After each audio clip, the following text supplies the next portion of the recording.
이제 오늘은 데살로니가 후서 1장 1절부터 공부할 시간입니다. 데살로니가 후서 1장 1절을 우리가 읽으십시다. 바울과 실와노와 디모데는 하나님 우리 아버지와 주 예수 그리스도 안에 있는 데살로니가 교회에 편지하노니.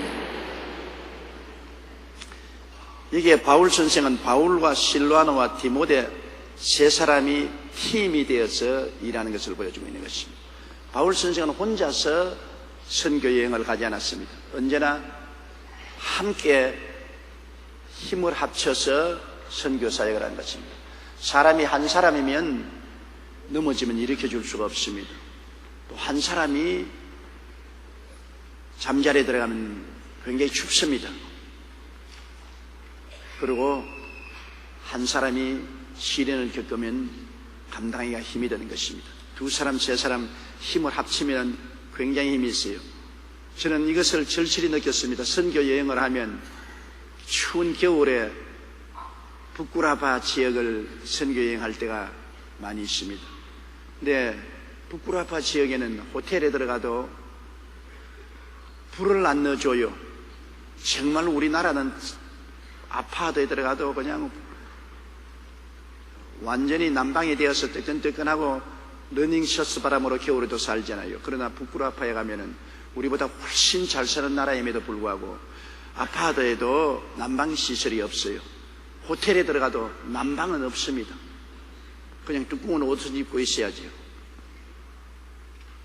그런 면에 봐서 우리나라의 에너지 낭비가 굉장히 많은 것 같습니다. 이 구라파에 가면 자동차에 에어컨디션 다른 자동차가 없어요. 자동차에 에어컨디션 없습니다. 추우면 추운 대로, 더우면 더운 대로 지내지 에어컨디션 달리는데 우리나라 자동차는 모두 다 에어컨디션이 있잖아요.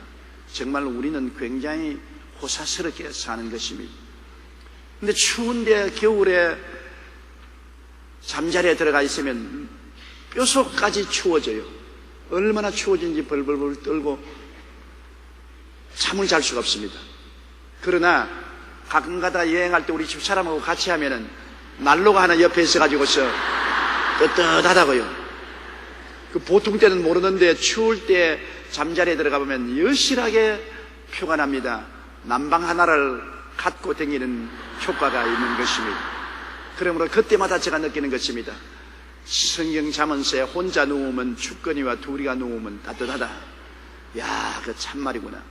사람이 영적으로도 한 가지인 것입니다.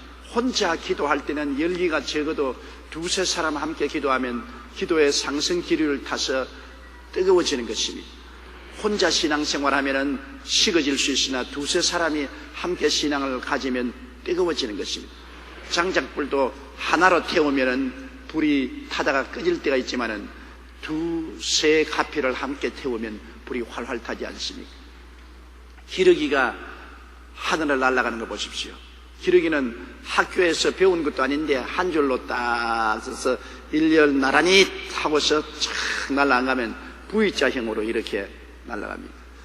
우리 어릴 때는 기러기 보고 자, 기러기가 어떻게 저렇게 줄을 잘 서는가? 한 줄로 서든지 수가 많으면 V자형을 써서 날아가는 걸 왜 저럴까? 그랬는데 자연적인 경험을 통해서 기러기도 배우는 것입니다. 앞에 기러기가 날개를 치면은 그 바람이 뒤에 기러기를 띄워주기 때문에 뒤에 기러기는 자기 거리의 혼자 날 때보다 71%나 멀리 날 수 있습니다. 몸을 72%나 가볍게 할 수 있는 것입니다. 앞에 기러기가 날아주면 뒤에 서서 그 날개 바람을 받아서 상승 기류를 타고 71%나 쉽게 날 수 있습니다. 그렇기 때문에 언제나 기러기는 앞에 나른 기러기 뒤에 가서 붙어서 날려고 하는 것입니다. 그래서 앞에 기러기가 피곤해지면 대열에서 벗어나서 뒤에 가서 붙고 또 뒤에 있는 기러기가 앞에 가서 또 날개질을 하는 것입니다. 이러므로 강한 신앙을 가진 사람이 믿음과 기도로 날개를 합치면서 신앙생활을 하는데 뒤에 붙으면 굉장한 도움을 받을 수가 있는 것입니다. 이렇기 때문에 구역이나 지역이 있다는 것 굉장히 도움이 됩니다. 강한 신앙을 가진 구역장이나 지역장이 기도의 날개를 치고 믿음의 날개를 치면 거기에 뒤에 갖다 붙으면 자연적으로 굉장히 쉽고 가볍게 능력 있는 신앙생활을 할 수 있는 것입니다.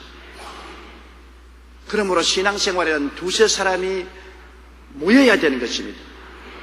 교회에 함께 와서 찬송 드리고 통성 기도하고 말씀 듣고 예배 드린다는 것은 우리에게 굉장한 축복이 됩니다. 내 혼자서 집에서 성경 읽고 기도하고 예배 드리는 것보다 수백 배, 수천 배의 큰 힘이 임하게 되는 것입니다. 주의 사업도 한 가지입니다. 혼자서 선교하러 가면 굉장히 외롭습니다. 옛날에 여권도 나오지 않고 돈도 없을 때 저는 구라파나 미국 선교할 때 혼자 다녔습니다. 혼자 다닐 때 굉장히 외롭습니다. 그리고 두렵습니다. 혼자 병들든지 사고가 나면은 아무도 돌봐줄 사람이 없으니까 굉장히 두렵습니다. 제가 선교 여행을 하면서 굉장히 아파 본 적이 있습니다. 호텔에서 그냥 열이 나고 굉장히 괴로웠는데 누구 한 사람 와서 찬물 한 수군 하나 머리에 얹어줄 사람 없고 또 먹을 것 하나 간춰주는 사람이 없기 때문에 굉장히 마음에 외롭고 고통스러울 때가 많았습니다. 그러나 요사이는 선교여행을 하면 한 부대가 따라다닙니다. 한 부대가 따라다니니까 얼마나 큰 힘이 되는지 몰라요. 정신적으로 위로가 되고 영적으로 기도에 힘이 되고 또 두렵지 않고 놀라지 않습니다. 바울 선생도 혼자 선교여행을 하지 않았습니다. 항상 바울은 먼저는 바울과 바나바와 함께 다니다가 그 다음 바나바와 서로 사이가 갈라졌을 때는 실라와 디모데와 함께 선교여행을 다닌 것입니다. 함께 한다는 것 굉장히 좋습니다. 신앙의 동기를 얻는다는 것은 우리가 큰 힘을 얻게 되는 것입니다. 오늘 국제사회에서도 외교도 한 가지입니다. 한 나라 혼자 살 수 없습니다. 여러 나라가 서로 뭉쳐서 동맹이 되어서 살면은 서로 땡겨주고 밀어주어서 나라가 잘 될 수 있지만 나라가 동맹이 되지 않고 혼자 외롭게 떨어져서 있으면 굉장히 고통스럽습니다. 나는 우리나라가 현재 고립되어 있는 것을 생각할 때 굉장히 외롭고 고통스럽습니다. 미국하고도 등지고 일본하고도 등지고 우리 우방하고도 등지고 북한 김정일이 손만 잡고 있습니다. 김정일이 손만 잡고서 자꾸 그만 우리 민족하고 따라가는데 여러분 민족이 굉장히 무서운 것입니다. 나라가 다른데 민족이 같다고 해서 그를 손잡고 가다가 이용만 당하고 마는 것입니다. 민족이라는 것은 나라에 소속되어 있는 것입니다. 우리 대한민국이라는 분명한 정체성이 있는 나라가 잘 돼야지. 나라 제껴놓고 민족끼리 하나 되자. 민족끼리 하나 되어 나중에 어디에 속아 넘어갑니까? 북한의 책략에 속아 넘어가는 것밖에 없는 것입니다. 우리 나라가 굳건히 있어야 되는 것입니다. 나라가 있어야 민족도 있는 것입니다. 나라가 무너지면 민족도 흐트러지고 마는 것입니다.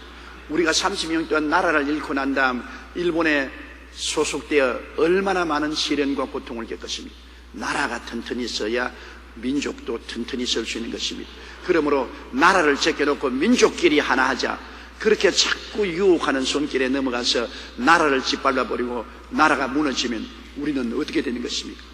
우리는 모든 것 다 잃어버리고 말고 공산 압제 속에 노예가 될 수 있는 것입니다. 정신 차려야 돼요.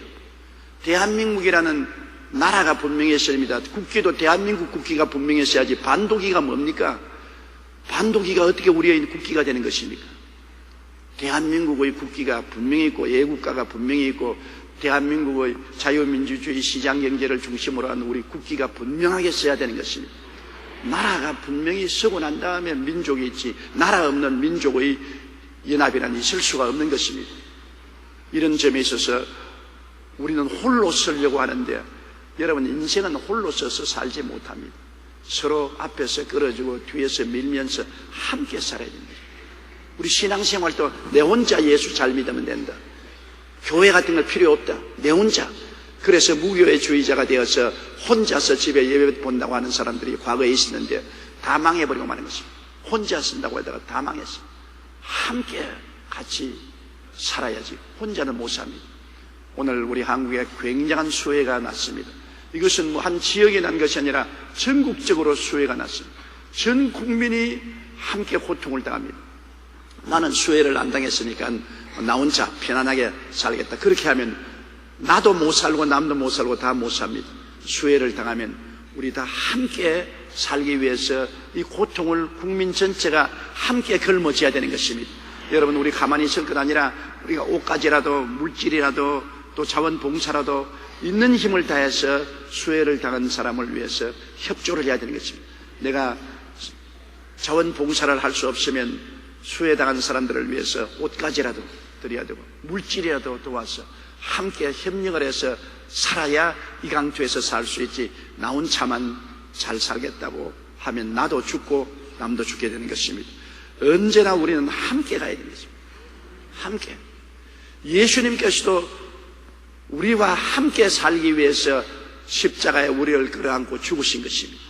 예수님 십자가에 죽으심으로 우리를 끌어안고 죽으시고 장사하시고 함께 부활해서 함께 승천한 것입니다. 예수님은 우리와 육신으로 함께 와주시고 영으로 우리와 함께 영생복락을 누리게 해주신 것입니다. 예수님은 그러므로 사나 죽으나 우리와 함께 계신 것입니다. 예수님은 우리 없이 혼자 계시지 않습니다. 예수님은 항상 우리와 함께 계신 것입니다. 지금도 우리 안에 거하셔서 우리와 함께 계신 것입니다. 천당에 올라가도 주님은 우리와 함께 거하시는 것입니다. 주님은 우리와 함께 와서 우리와 더불어 죽고 우리와 더불어 부활하시고 우리와 더불어 천국 가시는 항상 우리와 함께 계신 주님이기 때문에 우리 인생은 이제 외롭지 않습니다. 우리 혼자 살지 않고 우리 속에 주님이 와서 계신 것입니다. 안 믿는 사람에게는 혼자 사는 것밖에 없죠. 자기 속에 아무도 주인이 들어와 있지 않습니다. 우리는 하늘과 땅과 세계와 그 가운데 모든 것을 지으신 하나님의 아들 예수님이 들어와 계시기 때문에 예수님과 함께 먹고 마시고 함께 꿈꾸고 함께 기도하고 함께 일하는 우리들이 되었으므로 얼마나 감사한지 형언할 수가 없는 것입니다. 바울과 실로아나와 디모데는 언제나 생사고락을 함께 하면서 복음을 전하기 때문에 훨씬 효과적으로 복음을 전하고 원수들을 극복하고 하늘나라를 세울 수가 있는 것입니다. 그러므로 하나님 우리 아버지와 주 예수 그리스도 안에 있는 데살로니가 교회에 편지한다. 데살로니가 교회가 홀로 있는 것이 아닙니다. 하나님 우리 아버지와 주 예수 그리스도 안에 있는 데살로니가 교회인 것입니다. 우리 여의도 순복음교회가 여러분 한강변에 혼자 있는 교회가 아닙니다. 우리 아버지 하나님과 예수 그리스도 안에 있는 교회인 것입니다. 하나님 아버지가 돌보고 우리 주 예수 그리스도가 붙들어주는 아버지 하나님과 예수 그리스도 안에 있는 교회라는 것을 생각해야 되는 것입니다. 교회는 그냥 이런 건물만이 교회가 아닌 것입니다. 건물은 껍데기고 내용은 성도들인 것입니다. 껍데기 건물 속에 성도들이 모인 곳이 교회인 것입니다. 이 교회는 아버지 하나님 품 안에 있고 예수 그리스도의 품 안에 있는 것입니다. 그러므로 교회를 잘 받들면 아버지 하나님과 예수님을 받드는 것이고 교회를 핍박하고 깨뜨리면 하나님 아버지와 예수 그리스도를 깨뜨리는 것입니다. 그러므로 바울이 수리아에 가서 예수 믿는 사람들을 잡아서 감옥에 갖추고 혹은 죽이기도 하려고 할 때 중간에서 다메섹 가는 중간에서 햇빛보다 더 밝은 빛이 비치고 하나님 아들 예수님이 나타나셨으니까 사울아 사울아 어찌하여 나를 핍박하는가. 사울이 누구시나이까. 나는 너가 핍박하는 예수라. 사울은 예수를 본 적이 없습니다. 예수님 당시에 예수님의 제자도 아니었고 예수님을 만난 적도 없습니다. 사울은 단지 예수 그리스도의 교회를 핍박했습니다. 그런데 예수님은 사울이 교회를 핍박하는 것은 예수님을 핍박하는 것이라고 너가 나를 핍박한다고 말했었습니다. 왜냐하면 교회는 아버지 안에 있고 예수님 안에 있는 것입니다. 또 한 가지 여러분 생각해 볼 것은 우리가 아버지란 말이 얼마나 좋은지 모릅니다. 아버지는 내 생명의 원천입니다. 아버지가 있어야 내가 생명을 얻은 것이기 때문에 내 생명의 원천이 아버지인 것입니다. 아버지 날 낳으시고 어머니 날 기르셨다고 말하는 것입니다. 그러므로 생명의 원천은 아버지께 있는 것입니다. 아브라함이 이삭을 낳고 이삭이 야곱을 낳고 야곱이 베레스를 낳고 이렇게 족보를 말할 때도 아버지를 통해서 족보를 말하는 것은 생명의 원천이 아버지로부터 받는 것이기 때문인 것입니다. 어머니는 밭이고 아버지는 시니까 밭도 중요하지만 시가 더 중요하지 않아요. 그래서 아버지가 중요한 것입니다. 그런데 하나님이 우리 생명의 원천이기 때문에 우리 아버지가 되신 것입니다. 이 세상에 능력 있고 훌륭한 아버지를 모신 가족들은 얼마나 평안하고 행복한지 몰라요. 아버지가 가족들을 다 돌보고 사랑하고 이끌어 나가면 온 가정이 튼튼하고 편안하지 않아요. 아버지가 망나니가 되고 흔들리면 가정이 다 흔들리고 아버지가 없으면 굉장히 외로운 것입니다. 그러므로 우리에게 세상 아버지가 없다고 하더라도 하늘에 아버지가 계신다. 그냥 하나님이 아닌 것입니다. 하나님이 아버지인 것입니다. 여러분, 다른 종교에서 자기 신앙의 대상자를 아버지라고 부르지 않습니다. 그러나 우리는 예수 그리스도의 하나님 아버지입니다. 우리 아버지인 것입니다. 그러므로 아버지라고 할 때 얼마나 마음에 감격이 없으시지 않습니까? 내 아버지, 그 아버지의 아들, 딸, 나니까 감격이 없습니다. 아버지에게 가서 무엇인지 호소할 수 있고 아버지에게 부탁할 수 있고 꾸중도 들을 수 있고 아버지를 바랄 수도 있습니다. 좋은 아버지를 모신 자녀들은 굉장히 행복하지요. 우리는 너무나 좋은 하나님을 모시고 있지 않습니까? 하늘과 땅을 지으신 하나님이 우리 아버지가 되니까 이 아버지와 같이 있으므로 우리는 우주보다 더 귀한 존재가 된 것입니다. 아버지가 직접 우리 속에 와서 계시고 그 아들 예수님이 직접 우리 속에 와 계시고 우리가 아버지와 아들 안에 있는 교회가 되고 교인이 되었으니 우리가 보통 능력 있는 존재가 아닌 것입니다. 오늘 사람들은 교회를 그냥 인간들이 모인 집단으로 생각하는 것입니다.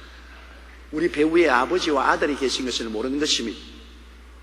오늘 북한 김정일이 우리 대한민국을 공격하려 해도 안 되는 이유가 있습니다.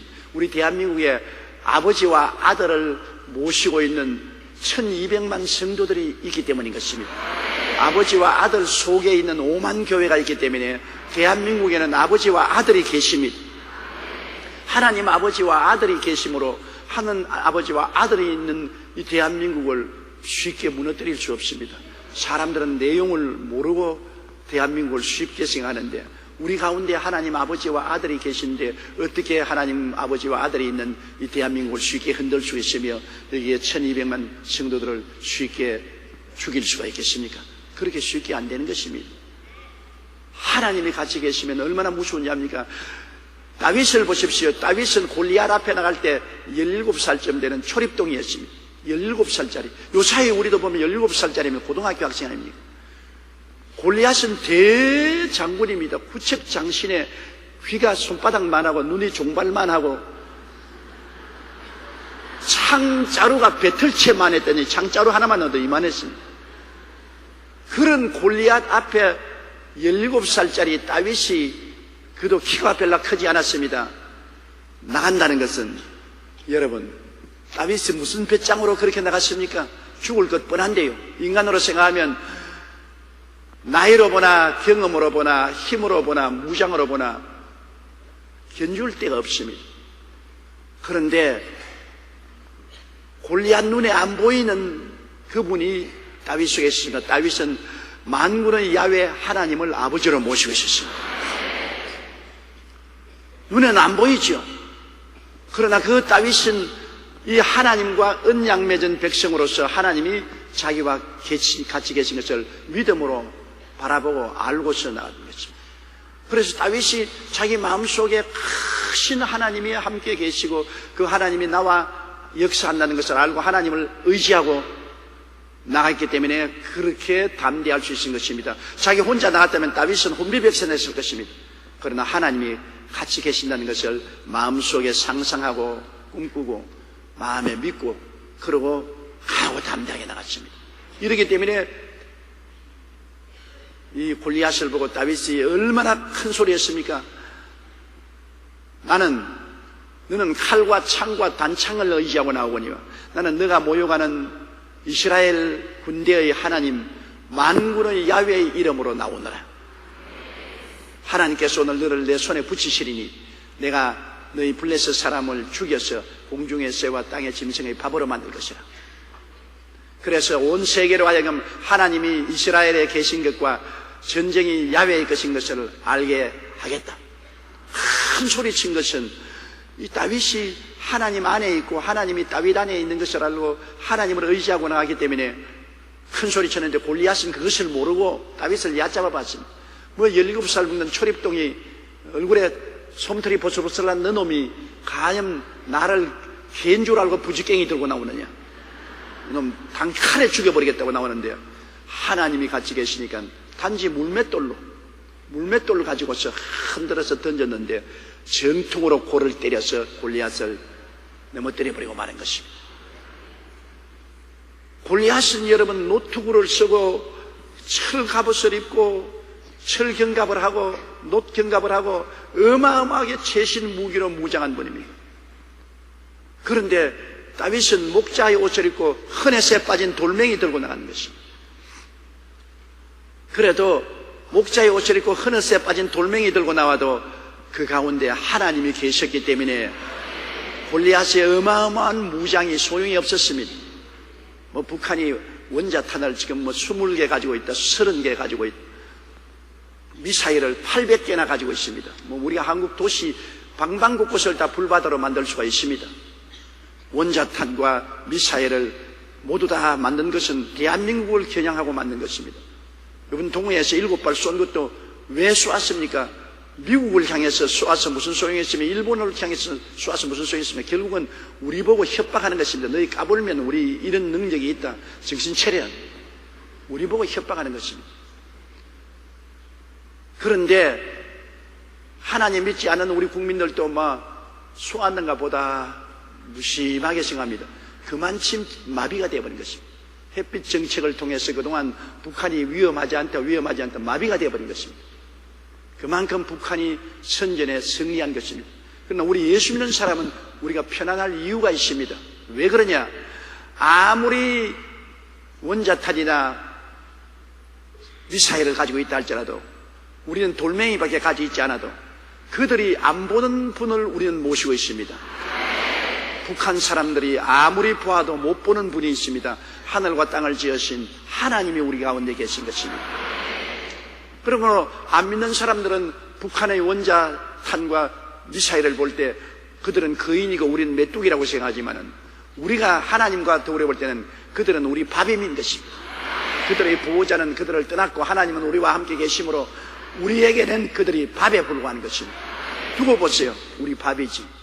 우리가 하나님을 의지하고 하나님을 바라보고 하나님께 감사드리면, 골리앗의 창에 난 다윗이 돌멩이로 가지고서 중무장한 골리앗을 쳐서 넘어뜨린 것입니다. 우리 인생의 성공 실패는 하나님을 아는 데 있는 것입니다. 하나님이 우리와 같이 계시면 누가 우리를 대적하리요? 그 아들을 우리에게 주시니까 그 아들과 함께 무엇을 선물로 주지 아니하시니? 역사를 통해서 보십시오. 하나님을 잘 섬기고 예수님을 잘 믿은 나라마다 다 잘 살지 않아요? 다 머리가 되고 꼴이 되지 않고 위에 있고 아래 내려가지 않고 남에게 구워줄 줄도 꾸지 않지 않아요?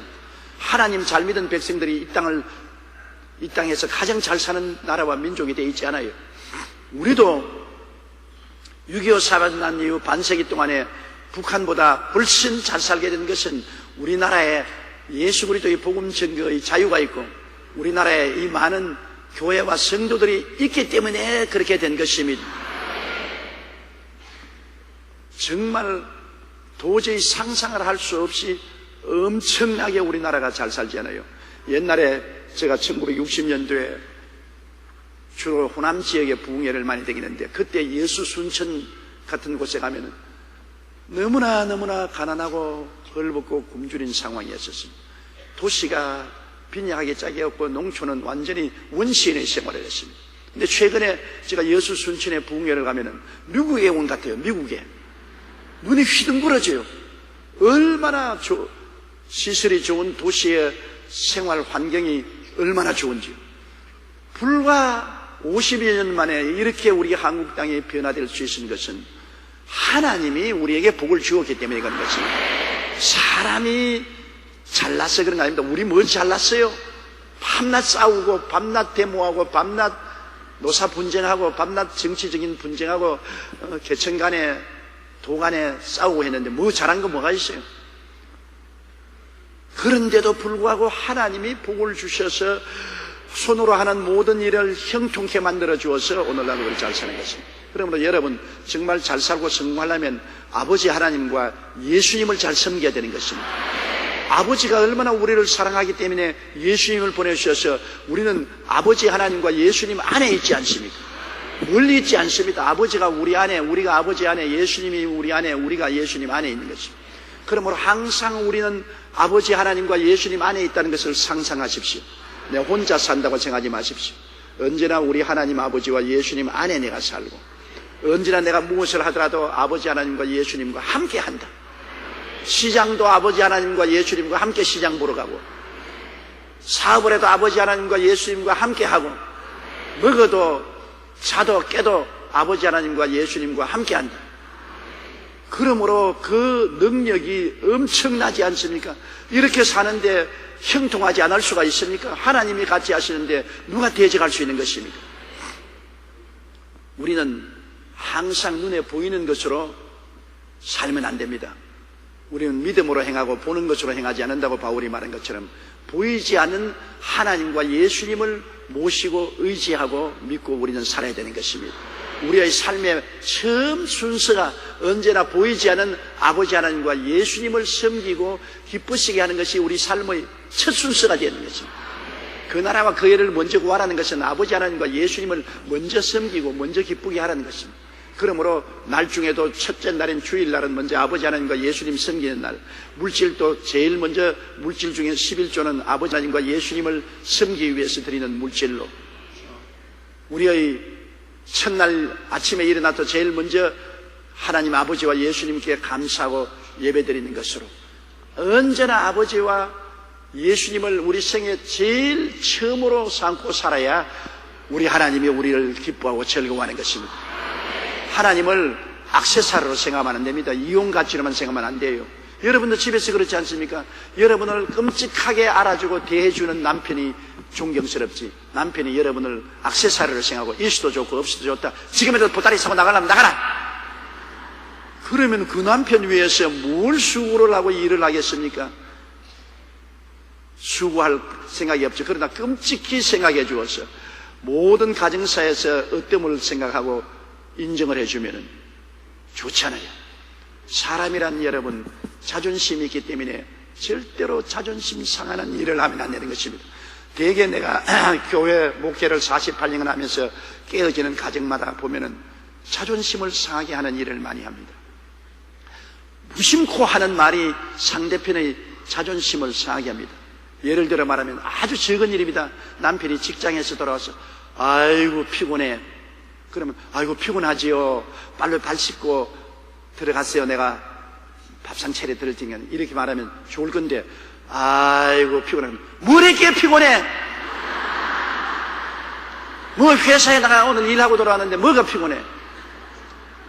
자기는 무의식적으로 말하지만 그 남편에게 치명적인 자존심의 상처를 가져오는 것입니다. 나는 피곤하다고 말하는데 네가 뭘 피곤했냐, 뭐 했기에?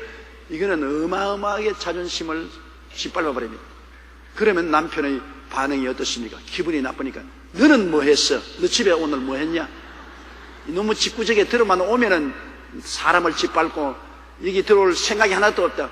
옷 벗었다가 돌아있고 저녁 너 혼자 처먹어라. 그러고 나가버립니다. 이게 보통 일이 아니에요. 사람의 자존심을 밟으면 절대 안 됩니다. 내가 자매님 여러분에게 정말 부탁하는데 10년을 살았던 20년 살았던 30년 40년 살았던 부부는 남입니다. 돌아 누우면 남이 된다고. 만만하게 친하다고 생각하면 안 됩니다. 친할수록 자존심을 상하게 하면 절대로 안 돼요. 언제나 사람은 자기 스스로를 존경하는 마음이 있기 때문에 인생을 살 수 있어요. 예수님 같은 분도 죄인 개수를 보고도 자존심 상하게 안 했습니다. 남편을 5갈은 수가성 우물 여인 보고 이 더러운 여자야, 이 방탕한 여자야, 음란한 여자야, 그런 말 한마디도 안 썼습니다. 너가 이 물을 마시면 다시 목마르거니와 내가 주는 물을 마시면 영원히 목마르지 않을 것이다. 그럼 그 물을 주소서. 너 남편을 데리고 오너라. 내 남편 없는데요. 맞았어. 5이 있었으나 내 남편이 아니고 지금 6번째 살아난 내 남편이 아니다. 주님은 현실을 그대로 말하지 네 잘했다 못했다 말 안 했습니다. 자존심을 주님은 절대로 건드리지 않았습니다. 가늠하다가 현장에 잡힌 여자를 전부 돌로서 쳐 죽이려고 할 때 예수님께서 뭐라고 했습니까? 너희 중에 죄 없는 자가 먼저 돌로 쳐라. 그리고 여자여, 너를 정죄하는 자가 있느냐? 없습니다. 나도 너를 정죄하지 아니한다. 집에 돌아가서 다시 죄 잊지 마라. 얼마나 그 상처 입은 자존심에 손을 안 대고 그를 북돋아 준 것입니다. 우리 가정의 불행이 큰 문제로 다가오는 거 아닙니다. 돈 문제, 자녀 문제, 문제가 다 있죠. 그러나 그 문제에 부딪힐 때 그거를 꼬집었기 때문에, 자존심을 상한 말을 하기 때문에 여러분 모든 것이 다 이저려지고 깨어지는 것입니다. 더구나 여성들이 남자들보다 말을 많이 하거든요. 여성들이 쉽게 남편에게 대해서 자존심이 상하는 비평적인 말을 빼앗아 버립니다. 의미 없이 자기도 큰 그게 의미를 부여하지 않고서 그냥 베푸는 것입니다. 그러나 그것은 남편에게 굉장한 자존심의 상처를 주고 마음에 피를 흘리게 만드는 것입니다. 그러면 사랑의 관계는 끊어지는 것입니다.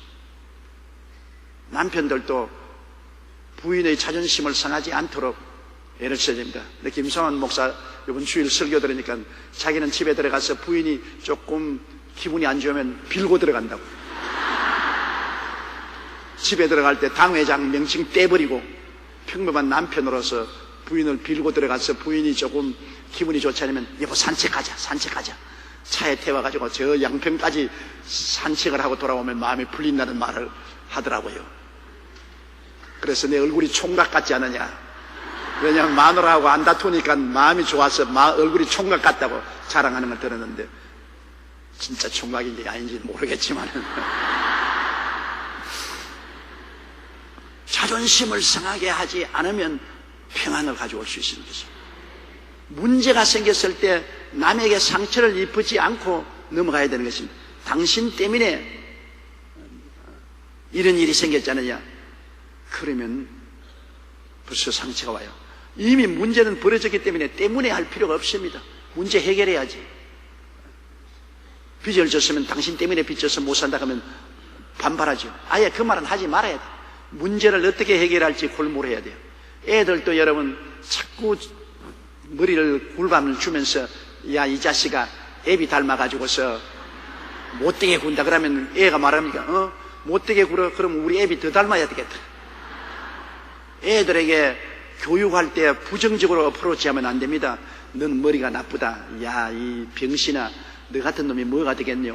그 부정적으로 말하면 자존심에 상처 입습니다. 어린애도 상처 입는데요. 부정적인 말을 하면은 자라는 어린아이들 마음속에 굉장한 상처를 입고 상처는 뭐를 가져오느냐? 반발로 나오는 것입니다. 부모에게 반발하고 하지 말라는 것 더 하고 하라는 것 안 하는 반발을 나오는 것입니다. 그러나 조그마한 칭찬이 굉장히 마음에 용기와 힘을 주는 것입니다. 어린아이도 성적표를 나오면 꼴찌에서 한 단계 높은 것을 나오더라도 야, 너 잘했구나. 꼴찌보다 한 단계 높구나. 에이, 날 놀리는 게 아니다. 너 꼴찌보다 한 단계 높으니까 다음엔 2단계, 3단계 더 높아질 수 있다. 언제나 긍정적으로 보고 칭찬을 해 주십시오. 어른들도 노인들도 한 가지입니다. 긍정적으로 말하고 칭찬해 주는 걸 안 좋아하는 사람 없어요. 한 방울의 꿀이 한 마리 썰개보다 파리를 많이 잡는다는 말이 있습니다. 칭찬이 사람의 삶에 기름을 칠하는 것입니다. 긍정적으로 말하고 칭찬해 주는 것 굉장히 용기와 힘을 주는 것입니다. 이건 더구나 가정생활에서 굉장히 필요합니다. 부인들이 남편의 결점을 파헤치지 마세요. 자존심에 건드리면 안 됩니다. 자꾸 봐서 칭찬할 만한 일이 있으면 칭찬하고 격려해 줘야 되고, 또 남편도 똑같이 아내를 격려해 주고 칭찬할 만한 일이 있으면 자꾸 칭찬해 줘야 됩니다. 그러면 용기가 북돋아지고 좋은 대화가 이루어지고 자존심이 상하지 않기 때문에 행복해지는 것입니다. 사람은 자기 자존심이 상하지 않을 때 행복한 것입니다. 아무리 물질을 많이 주고 환경을 잘해주어도 자존심을 짓밟아버리면 상처투성이가 되고 마는 것입니다. 이러므로 우리는 아버지 하나님 안에서, 그리스도 예수 안에서 있기 때문에 우리는 얼마나 좋은 배경이 있고 좋은 가문에 태어났고 얼마나 빽이 튼튼한지 몰라요. 우리 하나님 아버지의 자녀가 되었으니 좋은 가문에서 태어났잖아요. 그리고 아버지가 아들이 우리와 함께 했으니 얼마나 빽이 튼튼하지 않아요. 그러니 우리 자존심이 고양될 수 있지 않아요. 마음에 강하고 담대할 수 있는 것입니다. 언제나 보이지 않는 하나님과 함께 사는 여러분 되어야 되는 것입니다. 예수 안 믿는 사람은 보이는 것만 가지고 삽니다. 보고 듣고 냄새 맡고 맛보고 만져보는 것만 살지만 우리는 항상 알아야 될 것은 안 보이는 하나님과 함께 사는 것입니다. 안 보이는 아버지와 안 보이는 예수님, 안 보이는 성령 삼위일체 하나님과 같이 사는 것입니다. 우리는 안 보이는 세계 속에 속한 사람인 것입니다. 그러므로 안 보이는 세계는 믿음으로 사는 것입니다. 안 보이는 하나님과 같이 있는 것을 믿고 믿음으로 생각하고 말하고 행동하면서 살고 강하고 담대한 것은 안 보이는 하나님이 계시기 때문에 다윗처럼 강하고 담대해야 되는 것입니다. 두려워 말고 놀라지 마십시오. 우리 안 보이는 하나님은 죄보다 강하시고 세속보다 강하시고 병보다 강하시고 가난과 저주보다 강하시고 죽음보다 강하신 것입니다. 그러므로 너희 안에 있는 이가 세상에 있는 이보다 크다고 말씀하셨으므로 내 속에 이렇게 크신 하나님이 계심으로 내가 하나님을 의지하고 강하고 담대하게 꿈꾸고 긍정적이고 적극적으로 말할 수가 있고 또 믿음으로 행동할 수가 있는 것입니다. 하나님을 의지하고 행동하면 하나님이 같이 함으로 성공하게 만들어주는 것입니다. 2절요. 하나님 아버지와 주 예수 그리스도로부터 은혜와 평강이 너희에게 있을지어다. 하나님 아버지와 주 예수 그리스도로부터 은혜와 평강이, 하나님이 은혜와 평강을 주시는데 그 파이프가 예수님인 것입니다. 하나님이 은혜와 평강을 주시려고 해도 파이프라인이 예수님이기 때문에 예수님을 통하지 않고는 하나님의 은혜와 평강을 받을 수가 없어요. 그 파이프라인이 어디 있습니까? 하나님이 세상을 이처럼 사랑하사 독생자를 주셨고 예수님은 하나님의 은혜와 평강을 주시기 위해서 모든 장애물을 제거하기 위해서 십자가에 못 박여 몸짓고 피 흘려서 죄도 제해버리고 세속도 제하고 병도 제하고 저주도 제하고 사망도 제하고 이런 장애물을 제하고 하나님의 은혜와 평강이 쏟아지게 길을 열어놓은 것입니다. 그러므로 예수님이란 파이프라인을 통하지 않고 예수님이란 길을 통하지 않고는 아버지의 은혜와 평강이 우리에게 임할 길이 없습니다. 올 도리가 없어요. 아무리 저수지에 물이 많아도 수도 파이프가 우리 집에 연결되어 있지 않았으면 물은 구경만 했지 목말라 죽어도 한 방울도 물을 구할 수 없습니다. 파이프라인이 연결되어 있어야 돼요. 예수 그리스도가 파이프라인입니다. 그렇게 해서 예수께서 내가 곧 길이요 진리요 생명이니 나로 말미암지 않고는 아버지께로 올 자가 없다. 아버지하고 관계는 예수 그리스도를 통해서만 맺어지는 것입니다. 아버지는 우리에게 은혜를 주셨지. 은혜라는 것은 값없이 주는 선물입니다. 아버지께서 우리에게 어떠한 은혜를 주셨어요? 예수 그리스도 십자가를 통해 보면 잘 알 수 있잖아요. 예수님 십자가에 몸짓고 피 흘린 것은 아버지의 은혜를 전달하기 위한 것인데 그를 통해서 그 많은 죄가 다 용서를 받고 의로운 옷을 입혀주고 하나님 영광에 참여하게 만들어준 것입니다. 자격이 있어 그렇습니까? 무슨 좋은 일을 해서 그렇습니까? 아니요. 인간으로 말미암지 않고 인간의 선한 행위로도 말미암지 않고 오직 하나님이 예수를 믿으면 공짜로 은혜로 우리를 용서해 주시고 의로운 옷을 입혀 주시고 하나님의 영광에 참여하게 해주신 이 얼마나 놀라운 은총인 것입니다. 옛날에는 율법을 지켜야 의롭다고 얻었는데 율법 이외에 다른 의가 나타난 것입니다. 그 다르게 의를 얻는 것은 믿음으로 얻는 의로움이 되는 것입니다. 율법을 지켜서 의롭게 되려면 아무도 하나님의 영광에 참여할 수 없습니다. 그러나 예수님이 대신으로 죄를 갚아주었기 때문에 믿음으로 값없이 용서받고 의롭게 하게 되어서 하나님의 영광에 참여할 수 있습니다. 그러므로 예수를 통해서 우리는 오늘날 죄를 지었고 불의하고 추악하고 버림받아야 마땅함에도 불구하고 용서를 받고 의롭다함을 얻고 담대하게 아버지하고 아버지 품에 덥석 안길 수가 있는 것은 하나님의 은혜가 예수를 통해서 주어졌기 때문인 것입니다. 이것은 말로 다 할 수 없는 축복인 것입니다. 나 같은 죄 덩어리가 아무 행한 일도 없이 예수 그리스도로 말미암아 용서를 받고 의로운 옷을 입고 아버지의 영광에 마음대로 출입할 수 있다는 것 너무나 고맙지 않아요? 거짓말 같은 참말인 것입니다. 그리고 그 은혜는 또한 우리에게 임하여서 세상과 마귀가 드글드글 붙은 우리를 세상과 마귀에서 정하게 해주시고 거룩하게 해주시고 성령이 와서 거하시게 만들으시고 하나님의 은혜로 말미암아 거룩한 영인 성령이 우리 속에 와서 거하게 만들어요. 안 믿는 사람 속에는 귀신의 영이 들어와 있습니다. 공중에 권치 잡은 악령이 들어와서 온갖 세속으로 끌고 가는데요. 이제는 은혜로 성령이 우리에게 들어와서 우리를 하나님께로 이끌어가 주시는 것입니다.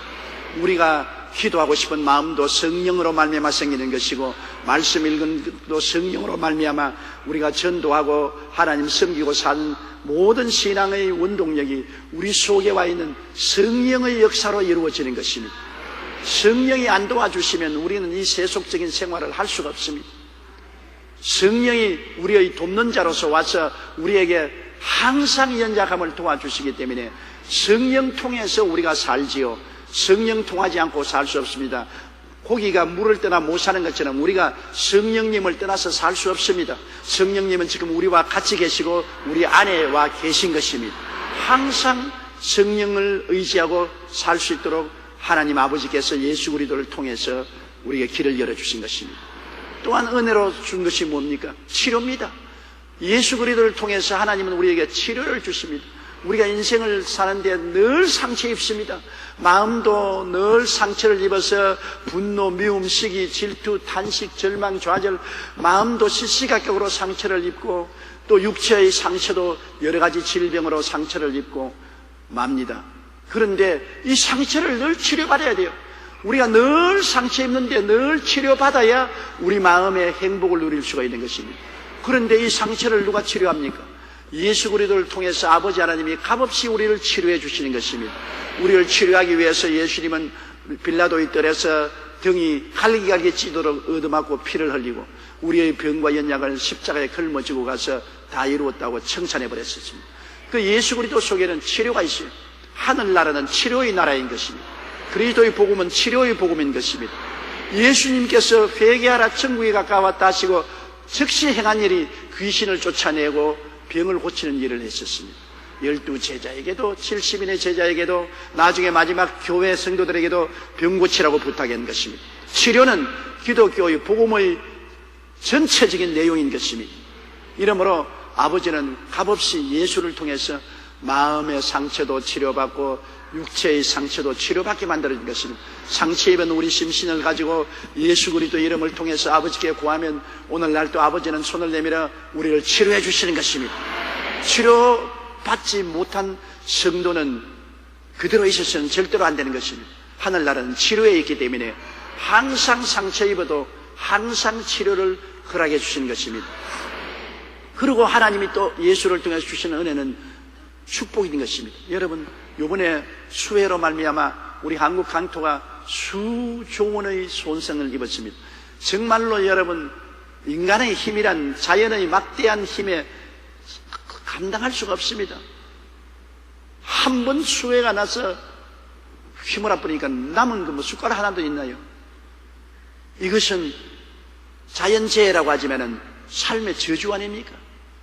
이러한 자연재해가 얼마나 큰 저주가 됩니까? 한평생 모은 재산 다 날려버리고 가족들도 뿔뿔이 헤어지고 혹은 죽기도 하고 이러한 절망적인 재해에서 우리를 저주에서 건져주는 것이 바로 아버지 하나님의 은혜인 것입니다.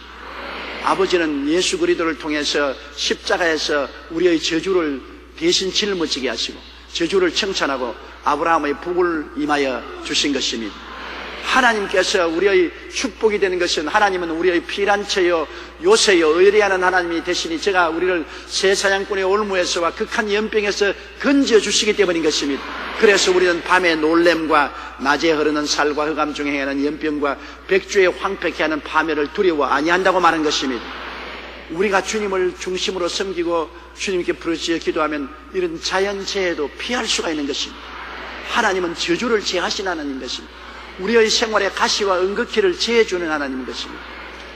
오늘 우리 한국에 이런 큰 수해가 온 것도 우연히 왔다고 생각하지 말아야 됩니다. 일반 사람들은 우연히 왔다고 생각을 하지만 우리는 더 깊이 생각해야 되는 것입니다. 하나님께서 우리에 대해서 기쁘게 생각하지 않고 있다는 것을 우리가 알아야 되는 것입니다. 우리나라에 대해서 하나님이 기쁘게 생각하지 않고 슬프게 생각한다.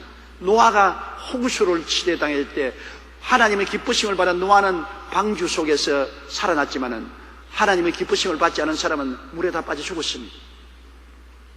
천재지변도 우리는 하나님을 기쁘시게 하고 살았는지 안 살았는지 알아야 돼요.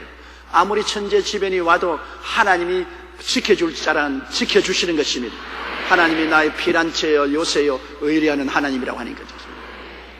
밤에 갑자기 부시부식간에 일어나는 사고와 낮에 계획적으로 나를 향해서 공격하는 화살과 그리고 흑암 중에 생기는 유행병, 무서운 유행병과 백주에 황폐케 하는 천재지변, 이런 홍수나 지진이나 이런 곳에서 하나님이 우리를 피하게 해주겠다고 말씀하신 것입니다. 그러므로 우리 하나님 아버지는 이러한 은혜를 우리에게 주시겠다고 약속했으므로 예수 이름으로 우리는 이러한 자연적인 재해와 천재지변에서도 보호해 줄 것을 믿고 기도해야 되는 것입니다. 기도해야 돼요. 하나님이 이런 특권을 주시겠다고 했으니 예수 이름으로 기도할 때 하나님의 자비와 긍휼이 임하는 것입니다. 또 이렇게 상처 입었을 때 하나님이 우리에게 은총을 주셔서 붓구시켜 달라고 기도해야 되는 것입니다. 그리고 하나님이 주신 가장 큰 은혜가 뭡니까? 죽음에서 건져주는 것입니다. 사람이 죽음의 준비가 되어야 잘 살 수 있습니다. 항상 죽음의 저 건너편에 문제가 해결 안 되고 죽음의 불안에 처한 사람은 이 땅에 사는 동안에 평안할 수 없어요. 잘 죽을 줄 아는 사람이 잘 살 줄도 아는 것입니다. 잘 죽을 줄 모르는 사람은 잘 살 줄 몰라요. 우리 예수 믿고 난 다음 언제 죽어도 죽음을 웃음으로 받아들일 수 있는 마음의 평화가 있으면 이 세상에 사는 동안에도 평화를 가지고 살 수가 있는 것입니다. 이러므로 주를 믿는 사람들은 이 땅에만 사는 것이 아니라 먼저 영원한 천국에 들어가서 살 수 있는 준비가 되어 있어야 되는 것입니다. 마음의 죽음을 이기는 준비가 되어 있으면 이 세상에서 어떠한 일을 당해도 우리가 마음의 평안을 얻을 수 있는 것입니다. 왜냐하면 이 땅의 삶이란 행인과 나그네와 같이 잠시 잠깐 오면 지나가 버리고 마는 것입니다. 여러분 뒤를 돌아보세요. 과거에 잘 사는 것 지금 효과가 있습니까? 과거에 행복했던 것 기억 속에만 남았지 지금 효과가 있습니까? 과거를 현재 다 안고서 살 수는 없습니다. 다 지나가 버립니다. 지위도 명예도 돈도 청춘도 다 지나가 버려요. 그러므로 이 세상에 매인다는 것은 정말 덧없는 일인 것입니다. 물거품을 잡고서 사는 것과 같은 것입니다. 영원한 것은 하나님 아버지와 예수님 안에 있는 천국밖에 없습니다. 하나님 아버지와 예수님 안에서 천국을 확실히 소유하면 눈물과 근심과 탄식과 입이라는 것이나 고가는 것이나 앓는 것이 없는 그곳, 약한 몸이 강하게 되고 추한 몸이 영화롭게 되고 육의 몸이 신령한 몸이 되고 죽을 몸이 산 몸이 되어서 영원히 산다는 이 확실한 보증을 받고 이 믿음을 가지고 있으면 이 땅에 사는 동안에 평안하게 살 수 있습니다.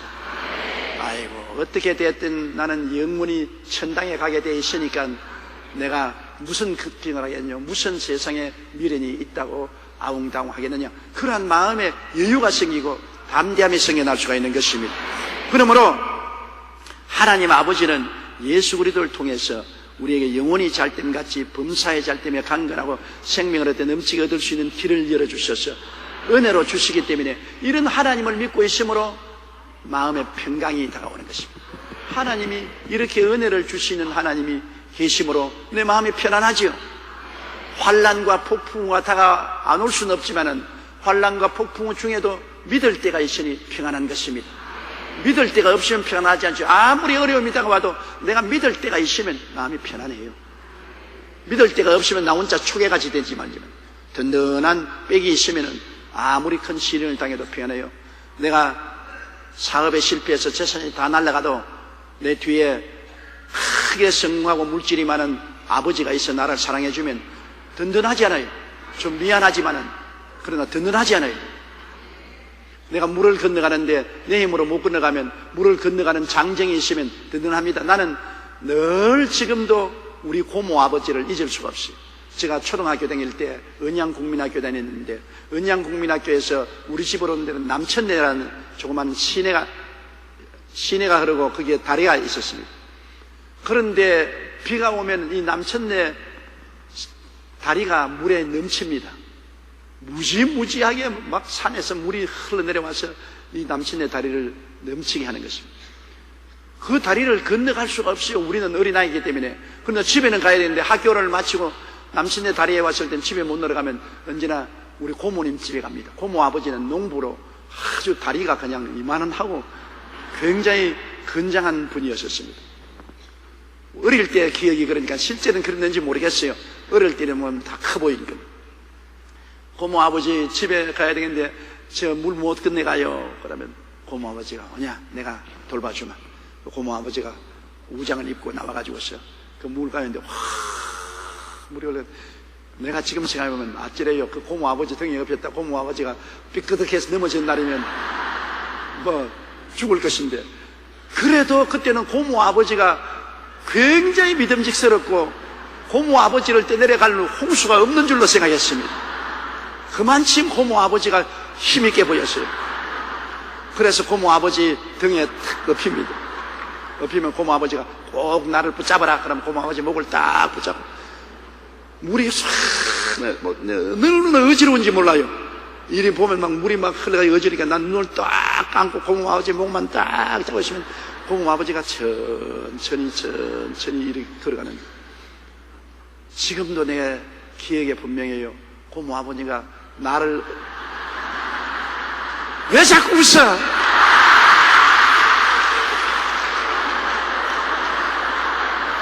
그 고모 아버지라고 지금 뭐하라 그러나?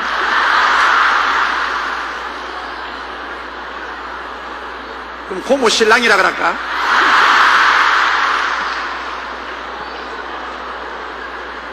여러분, 다른 표준말이 있어도 나는 어머니 젖꼭지 물고 경상도 말을 배웠기 때문에 경상도식으로 말할 테니까 그렇게 알아들었어요. 경상도식으로는 고모 아버지라고 말을 해요. 고모 신랑이라고 말하지 않고 아저씨라고도 말하지 않아요. 고모 아버지라고 말해요. 그런데 그 어른을 꽉 잡고 있으면은 얼마나 마음이 든든한지, 마음이 편안해요. 홍수가 나고 집동 같은 물이 막 굴러가는데도 마음이 편안해요. 왜? 이 어른은 절대로 물에 떠내려가지 않는다. 나를 안전히 옮겨준다는 것을 알기 때문에. 그분이 나를 사랑하기 때문에 나를 끝까지 지켜준다는 거죠. 그러면 서서히 걸어서 그 시내를 건너서 저쪽편에 와서 휴 하고 나를 내려줍니다. 그 물 흘러가는 저쪽편을 바라보면 기가 막힙니다. 그런데 고모 아버지가 없는 애들은 못 건너오고 그 자리에 앉아 동동 구르고 저쪽편에 있어요. 한두 번이 아닙니다. 그렇게 나를 물을 건너준 그분이. 그래서 오랜 세월 이미 다 세상 뜨고 흔적도 없지만은 그 기억이 마음속에 사라지지 않습니다. 사람도 이렇게 의지할 때가 있으면 마음이 편안한데, 하나님이 우리의 의지가 되시면 여러분 무엇이 두려워겠습니까? 그 아들을 아끼지 않고 우리에게 주시니까 그 아들과 함께 무엇을 선물로 주지 아니하셨느냐. 하나님 아버지와 그리스도 안에 있으면서 우리가 두려워할 필요가 없는 것은, 우리가 아무리 어려울 때라도 하나님은 우리의 의지가 되는 것입니다. 저는 우리의 피난처요 요새요 의리하는 하나님이 되리니 제가 너를 새 사냥꾼의 올무에서와 극한 연병에서 건지실 것이라고 말했습니다. 이러므로 우리 예수 믿는 사람들은 다른 사람이 알지 못하는 큰 의지가 있으므로 우리들이 마음의 평강을 가질 수 있죠. 이래서 하나님 아버지 주 예수 그리스도로부터 은혜와 평강이 너희에게 있을지라. 은혜를 받으니까 편안할 수밖에. 이러한 십자가를 통한 오중보험과 삼중 축복의 큰 은혜를 값없이 주셨으니까 그 은혜를 받고 사랑하는 아버지에게 엎혀서 사니까 마음에 평강할 수밖에 없는 것입니다. 언제나 은혜와 평강은 같이 갑니다. 은혜 받으면 하나님을 더 의지하게 되고 마음이 편안하게 되는 것입니다. 은혜가 없으면 마음의 평안도 사라지고 불안하고 초조하게 되는 것입니다. 여러분은 아버지 하나님과 예수 그리스도 안에 있는 이 십자가를 통한 값없이 주는 은혜를 늘 묵상하고 이 은혜를 감사하고 이 은혜를 주신 아버지께 늘 깊이 의지하고 마음의 평안을 가고 살게 되기를 주의 이름으로 축원합니다.